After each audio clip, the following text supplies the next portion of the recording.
Good afternoon. My name is Michael Michelle, President for the 2015 Republican Commissioner from Queens. Commissioner, starting from my left, please introduce yourself. Michael Rendino, Bronx County Republican Commissioner. Frederick Humane, Manhattan Republican. Bianca Perez, Secretary, Bronx Democrat. Jose Arajo, Queens Democrat. Alan Suka, Manhattan Democrat. John Plateau, Brooklyn Democrat. Marie Costello, Richmond Democrat. Senior staff. Pamela Cruz, Administrative Manager. Nina M. Crispino, Director of Personnel. Kenneth Moulton, Council Commissioner. Stephen Dankberg, Council Commissioner. Steve Richmond, General Counsel. Raphael Sino, Deputy General Counsel Commissioner. Matt Graves, Candidate Record Unit. Michael Weaver, County Records Unit. Troy Johnson, CRU. Georgia Contromanis, Operations Manager. Simon Shamua, Kings Republic. Okay, and we've been joined. Okay. Anybody that has anything to add to the agenda? Commissioner, we're going to request that at the end of the hearing, you appoint a cover sheet review committee. We have 4 purported cures from the borough of Manhattan that were filed last night. All right, Thank you, Okay. Commissioner. It'll be about 5 minutes. Okay, the committee for the absentee ballots, ballot committee. We've had an opportunity to review some of the sample ballots that were given to us. I know it was sent over by email to all the commissioners. There's 2 variations, some with a uniform point size of 8 throughout the city, and then some that change. For Queens is 12, I think for the Bronx is, Staten Island is 12, Manhattan is 8. So it's the subcommittee's recommendation that we allow, since it's a non-city-wide race, that we allow each borough to determine the font size for their county, allowing the counties that have not that many races going on to have a larger font size. And I think you should have packages in front of you to see the various examples. So it would be the recommendation, yes. In that package, there seems to be an opinion of somebody in here that makes some conclusions, which may be consistent with what the committee is recommending, but it doesn't indicate whose opinion it is or when it was done. So I was just curious if anybody would know.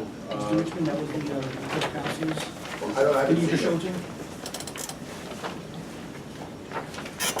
I reviewed that recently. It's something that was issued by. Commissioner, I've never seen this before. If you remember, last year, the Commissioner, the law department gave us an opinion that says you have to avoid a potential equal protection problem, single uniform signs. Right, that was for a citywide race, but this is, Well, I think they well, were if it's a general borough liability. I law. don't know who made the request and who, where this is coming from.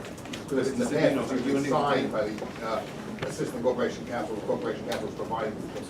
I was just going to say, I recently reviewed that, and that is what was issued from the law department. I think it was right before the mayoral race, where it was being considered a different font size in different boroughs. Again, that was citywide. That was citywide races. This is not citywide. This is just by individual boroughs. Well, I guess, Commissioner, my understanding is the law department hadn't changed its opinion from last year. It's a different situation this time. Right. Well, I don't, but we haven't asked them for their opinion whether it's different or applicable or not. And you can't, Well, except for, I believe at the end, the Corporation Council has advised us to make a decision early enough, so if there is any potential litigation, they have enough time to defend it or anticipate it. So I think we're doing that, and that's always been the role of the subcommittee to do that.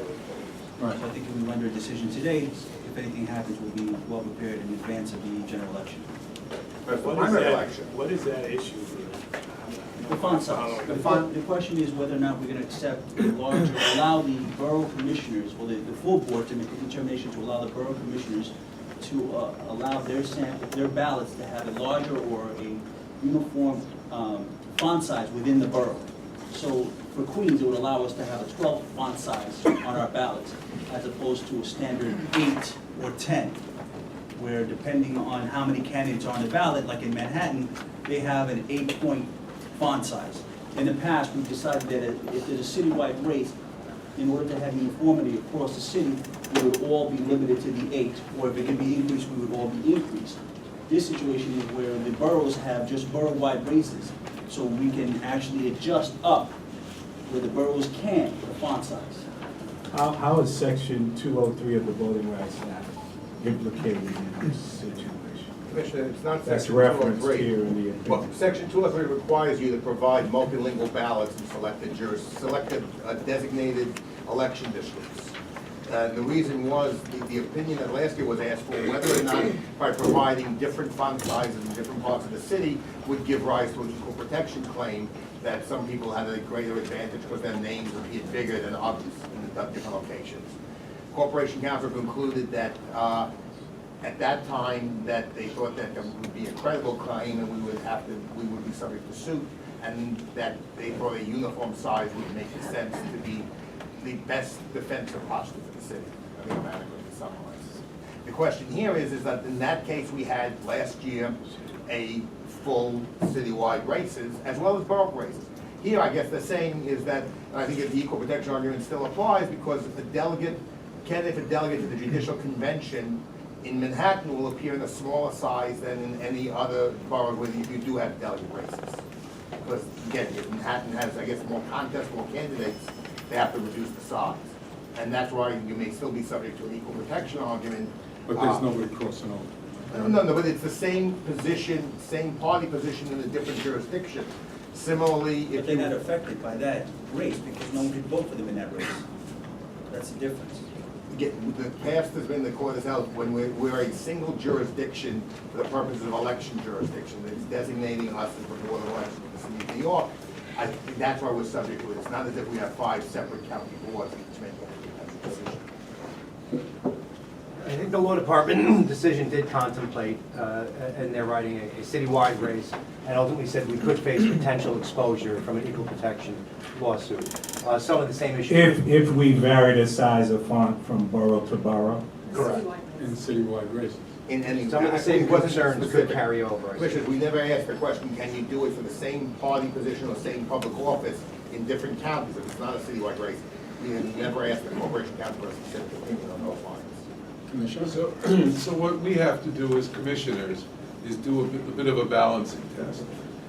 Clearly, it's in our policy to try and have as legible a ballot as possible under the circumstances. It's clear to me, and I think common sense wise, in a citywide race, you can't have a different ballot in part of the city that you do in other parts. Somebody could argue that you have larger font in Staten Island. Staten Island tends to vote occasionally for Republicans as opposed to the rest of the city, so that a larger ballot in Staten Island might help the significant Republican group in New York City in a citywide election. So that's why you might want to have a level, same ballot citywide. What we're faced with here is a situation where there's nothing really that goes beyond a particular borough. So what we could do in certain boroughs is have slightly larger font because there's room on the ballot.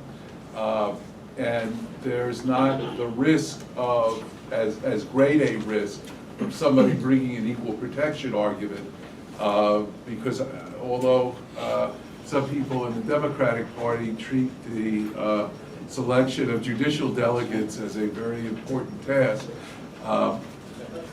particularly in Manhattan, where they have 3 slates of delegates and alternate for this. They would all have the same, they would all be in the same font in Manhattan, so that they would have less of an argument to make in terms of their own race. So they'd have to be going and comparing another person's race, not their own. And I think under the circumstances, we should opt to try and make the ballot as readable for those people that we can, as we should, and keeping with trying to keep the whole ballot on one side and on one ballot rather than 2 pages. So I think that it would be a reasonable balancing for us to try and make those boroughs where we can make the font a little larger, we should do that, because it's better for the voters to the extent we can make it that way. And I think it's also fair for anybody running, and there can't be I think, a real cogent argument to be made that would really affect an election. So under those circumstances, I think that it's reasonable what the committee report came up with, and I would move that. Second that. All in favor? Aye. All opposed? Okay. Motion carries. The absentee, but there'll also not be applied to the general election, the actual election, the primary ballot. Right, and what I think we should do, just for our own sort of caution and peace of mind, is perhaps ask the Corp Council for their view on whether or not they think that this would change, given our current circumstances, whether this would change. I don't know, this isn't dated either, and it's not really indicated. Clearly, the view in a citywide race, no one could argue with it, but I think people could legitimately balance this in favor of voter legibility. So do you think we should ask the Corp Council now, giving us enough time for the printing of the regular ballots? The downside in that, in case they come back with the other point of view, then we start to have an issue. If we don't ask, then we don't have the problem. If we do ask, it gives us some cover. So I'm just throwing that out, you know, what other people I think. just want to clarify, it's not just the citywide races, because I know, like in Manhattan, the state senate seat goes from Brooklyn to Manhattan. Right, but that's not But that's this year. not Not this year, I'm saying, but just general.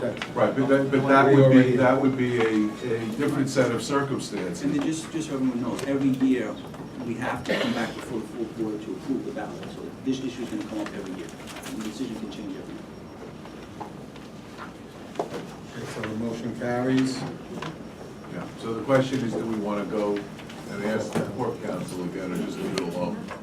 I mean, I think we just give it time, let's think about it. Okay. We have to make that decision right now. Okay. Okay. Is there anything else before the board? Okay, the minutes for July 21st, has everybody had a chance to read them? Can I have a motion? So moved, Mr. Chair. Okay, all in favor? Motion carries. Okay, at this time, we have nothing before the board, so our next meeting will be scheduled for August 4th at 1:30. Meeting following the OTP hearings. Can I have a motion to close out? Move we adjourn. All in favor? This meeting is now adjourned.